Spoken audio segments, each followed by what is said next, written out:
Hey folks, welcome back to True Crime Stories, where we cover the most thrilling true crime stories. Before we get going, don't forget to leave a like and subscribe for me. Thanks. And now let's get into today's story. All right, so buckle up for this deep dive. You guys sent in a real page turner with the last letter. Oh, yeah. This one takes us to Waverly, New England. Mm-hmm. Picture postcard. Mm-hmm. Perfect. Mm-hmm. But with a dark secret buried beneath all that charm. I know. It's been 10 years since Mia Holloway, Wow. a young artist on the verge of greatness, Mm-hmm. disappeared a decade of whispers and suspicion, and a family shattered by grief. What strikes me is how the story sets up this contrast right from the start. Right. You have this idyllic town known for its art scene, but immediately there's this chilling undercurrent of an unsolved disappearance. Oh, yeah. It makes you wonder what's lurking beneath the surface of this seemingly peaceful community. Right, and that's where things get really intriguing. Yeah. 10 years to the day Mia vanished, her sister Grace, Okay. also an artist, Mm-hmm. holds an exhibition in her memory. Oh, wow. It's a poignant event, Yeah. heavy with unspoken questions, almost like Grace is trying to reach out through her art, Yeah. hoping for some sign, some answer. It's a powerful way to frame the anniversary. Yeah. Using art as a form of communication, maybe even a way to try and connect with Mia across time and space. Totally. But of course, it wouldn't be much of a mystery without a twist, would it? Oh, here's where the story takes a sharp turn. Okay. During the exhibition, a letter mysteriously appears tucked behind one of Grace's paintings. Whoa. It's unaddressed but clearly meant for her, and the words send chills down your spine. Oh my God. Meet me where the truth sleeps. Yeah. Talk about ominous. The letter is like a voice from beyond the grave, a message that reawakens the past and forces everyone to confront what they may have been trying to forget. Yeah. And that line, meet me where the truth sleeps, it's almost poetic, don't you think? Absolutely. It points to something hidden, something buried both literally and figuratively. Yeah, and the letter doesn't just stir up old emotions. It directs Grace to a very specific location. Oh, really? The abandoned Holloway house, their childhood home steeped in family history. Wow. Imagine being Grace in that moment, torn between hope and dread, drawn to a place that represents both love and loss. It's like she's being pulled by an invisible thread, a connection to her missing sister. But the destination is shrouded in darkness. Right. The Holloway house itself becomes almost symbolic, a repository of memories, secrets, maybe even the answers she's been searching for.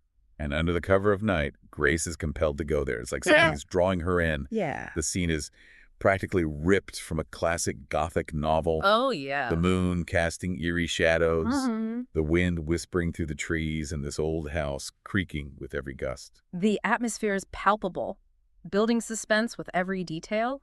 You can almost feel the weight of the past pressing down on Grace as she steps inside. Right. Each creaking floorboard, each cobweb-covered corner, a reminder of the life that once filled these rooms and the mystery that still lingers. And the deeper Grace goes into the house, the more her hope starts to morph into this overwhelming sense of dread. Oh. Like she's walking towards something she might not be ready to face. Yeah. Then in the attic, she finds that the truth buried under years of dust and neglect, just like the letter promised. This is where the story takes a truly heartbreaking turn. Yeah. Grace finds Mia's body hidden away in the attic, confirming the town's worst fears. Oh my gosh. It's a devastating discovery, one that shatters any lingering hope of finding Mia alive and brings the tragedy back to the forefront 10 years later. It's a gut-wrenching moment, and it sets the stage for a whole new chapter in the investigation. Right. With Mia's body finally found, the question shifts from where is she to who did this. Yeah. And suddenly, everyone in Waverly becomes a suspect. That's the thing about small towns, right? Yeah. Everyone knows everyone else, their histories are intertwined and secrets are bound to exist. Right. Suddenly, those friendly faces take on a different shade, and every relationship becomes a potential source of motive. First on the list is Lucas Reed, Mia's ex-boyfriend. Okay. They had a passionate but ultimately tumultuous relationship, filled with arguments and jealousy. Mm-hmm. And wouldn't you know it, he reappears in Waverly right around the time of the anniversary, Oh, wow. acting all mysterious and brooding. It's almost too convenient, isn't it? Right. The timing of his return immediately casts suspicion on him, Yeah. but then you have to consider his emotional state. Okay. He's just lost someone he once loved, even if their relationship was complicated. Right. Is it genuine grief or a carefully constructed act? Right. And that's what the police are trying to unravel. Yeah. They question Lucas, trying to piece together his alibi for the night. Yeah. Mia disappeared. Okay. He claims he was at a local bar, but his story is full of holes. Oh, no. Witnesses can't definitively place him there at the crucial time, and there's no solid proof he wasn't at the Holloway house. The lack of a concrete alibi definitely makes him a prime suspect, but there's more to consider. Right. The source material hints at Lucas having a volatile personality prone to outbursts and impulsive actions. It paints a picture of someone who might act out of passion, out of a desperate attempt to win Mia back, or perhaps a fit of rage when she rejected him. So we have the ex-boyfriend with a shaky alibi and a history of intense emotions. But this town is full of secrets, remember? Right. And next on the list is a character who seems to know them all. Uh-oh. Ellie Ellison, the town historian. Mm-hmm. Imagine this seemingly harmless old lady, Okay. keeper of all the whispers and scandals that have transpired in Waverly over the decades. Ellie is a fascinating character, isn't she? Oh, yeah. On the surface, she's this kindly, almost maternal figure in Mia's life. Right. Someone who nurtured her artistic talent. But as the story unfolds, you start to see a different side of her. Yeah. A woman who is fiercely protective of Waverly's image. Someone who might go to great lengths to preserve its reputation, even if it means burying the truth. And she's got secrets of her own right. Yeah. The story hints at a connection between Ellie and the Holloway family, something that goes way back, something that might shed light on Mia's disappearance. Interesting. Plus, her alibi for the night of the murder is flimsy at best. What is it? Oh, I was just at home, dear. An old lady like me. Oh, my. It's a bit too convenient, don't you think? It certainly raises eyebrows. Yeah. The police can't find anyone to corroborate her story. Right. And you have to wonder if she's deliberately obscuring the truth, Right. perhaps to protect someone or maybe even herself. It's like she's holding a piece of the puzzle and she's not quite ready to let it go. So we've got a potential love-struck killer and a historian guarding secrets, but the investigation doesn't stop there. Oh, really? It turns its focus onto Mia's own family, starting with her father, Tim Holloway. Okay. He's portrayed as this stoic, traditional man, a pillar of the community. But he also represents a generation that struggled to understand Mia's artistic ambitions, her yearning for something more than small-town life. It's a classic clash Yeah. between generations, the old ways versus the new. Yeah. And it seems this tension was very present in Mia and Tim's relationship. Right. He wanted her to follow a more conventional path, stay close to home, but she dreamed of breaking free, expressing herself through art. Yeah. This friction, this unspoken resentment, could definitely be a breeding ground for conflict. And get this. Tim claims he was at work at his grocery store on the night Mia disappeared. Okay. But, like Ellie, his alibi lacks any solid evidence. Oh, It's his word against, well, no one's word, really. wow. The police are left wondering if he's being truthful or if there's something more to his story. The lack of corroboration is certainly suspicious, and you have to wonder if Tim is protecting someone, maybe even himself. Could there be something deeper, something darker lurking beneath his seemingly respectable facade? Okay, so we have a love triangle, a secretive historian, and a potentially overbearing father, all with questionable alibis. But wait, there's more. Oh my gosh. Remember, Waverly is an artist's haven, Yeah. and where there's art, there's rivalry. Oh. Enter Sarah Langston, another artist in town, Yeah. one who viewed Mia as a threat, someone who eclipsed her talent and stole the spotlight. Ah, the classic motive of professional envy. Right. The story paints Sarah as someone who craved recognition, someone who felt overshadowed by Mia's rising star. Yeah. And when you combine that ambition with jealousy and a dash of desperation, it's a recipe for potential trouble. And guess what? Sarah's alibi is just as flimsy as the others. Oh no, what is it? She claims she was home with her husband, but again, no one can confirm her story. Wow. The police start to notice a pattern here. What's that? Everyone seems to be hiding something, protecting their own secrets, and it makes you wonder if they're all connected somehow. Yeah. Like pieces of a puzzle that fit together in a way no one expected. It's a tangled web indeed, and we've only just begun to unravel it. Totally. So what stands out to you so far? Yeah. Who do you find yourself drawn to as a potential suspect? It's a tough one, I know, right? but it's definitely got me hooked. Me too. Keep that in mind as we delve deeper into the last letter, because the story's about to take some unexpected turns. I can't wait. Okay, so we've got a town full of suspects, each with their own secrets and questionable alibis. It's a lot to keep track of. Right. But the police aren't just relying on gut feelings here. They're digging into the evidence, Good. both physical and digital, trying to find that one piece that cracks the case wide open. What's fascinating is how the investigation utilizes a multifaceted approach. Yeah. You have the traditional forensic analysis, combing through the crime scene, collecting hair fibers, Yeah. analyzing DNA. Right. But you also have the digital aspect. yeah. They're diving deep into Mia's online activity, her emails, her social media, her search history, Wow. trying to piece together her relationships and uncover any hidden conflicts that might point to a motive. It's amazing how much information we leave behind in the digital world. I know, it's crazy. Like a trail of breadcrumbs, and in this case, those breadcrumbs could lead to Mia's killer. That's a good point. Did they find anything significant in her digital footprint? Any threatening messages? Any secret relationships? Yeah. Anything that points to who might have wanted her gone? They do uncover some interesting details. Like what? For example, the forensic team discovers that Mia had been researching art schools outside of Waverly, Oh, really? confirming what we already suspected. She was yearning for a life beyond the confines of her small town. Okay.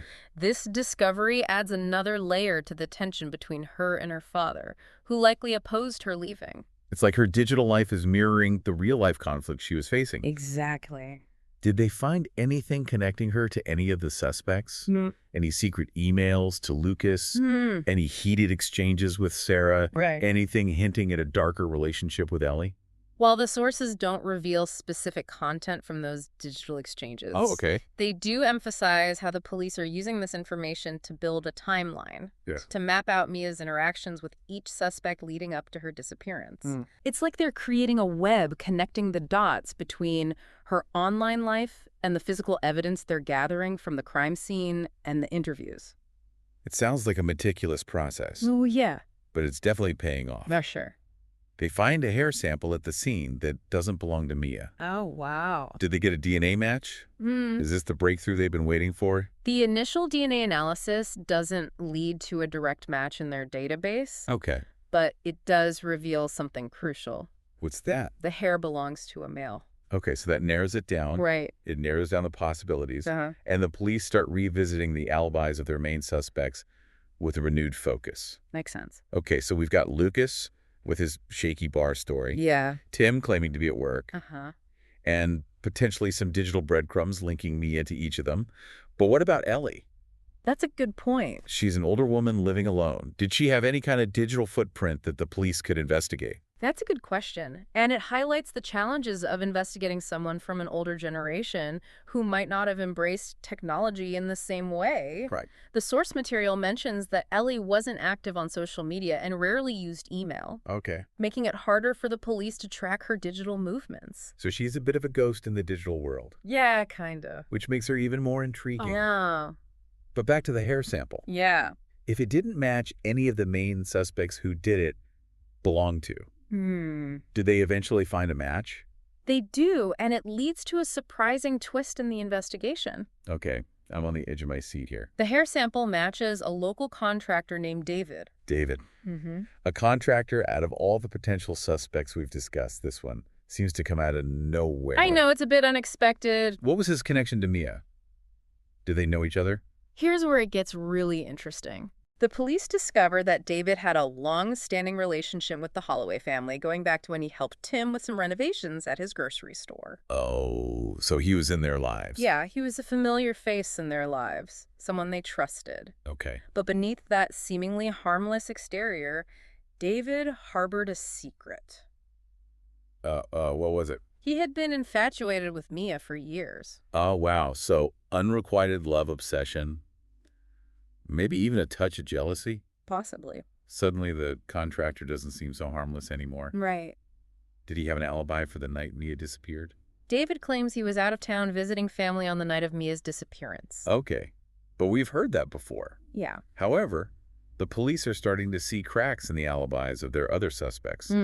And they wonder if those cracks might reveal a connection to David. Oh, that's an interesting thought. Remember, small towns are all about interconnected lives. That's true. And it's possible that someone else knows something about David that they're not willing to share. Definitely possible. It's like everyone is protecting their own secrets, but those secrets are starting to bump into each other, creating a ripple effect that could expose the truth. Yeah, like a domino effect. The police are putting pressure on Lucas, Sarah, Ellie, and even Tim, Wow. hoping that one of them will crack and reveal what they know about David. Okay. Did anyone break? The source material doesn't explicitly state who breaks first, Okay. but it does highlight a crucial moment in the investigation. What happened? The detectives start noticing a pattern in the way the other suspects talk about David. Oh, interesting. They're evasive, hesitant, almost as if they're trying to downplay his connection to Mia. It's like they're inadvertently providing the police with more evidence against him. Exactly. Their attempts to protect themselves, or perhaps David, are actually shining a spotlight on his potential involvement. Right. Their actions are speaking louder than words. Do the police confront David directly? They do, armed with the forensic evidence and the growing suspicion that others are covering for him. Detective Reed pays David a visit. Oh, wow, so they go right to his door. Yeah. What happens? Initially, David maintains his innocence, sticking to his out-of-town alibi. Okay. But Reed is a master of interrogation. Right.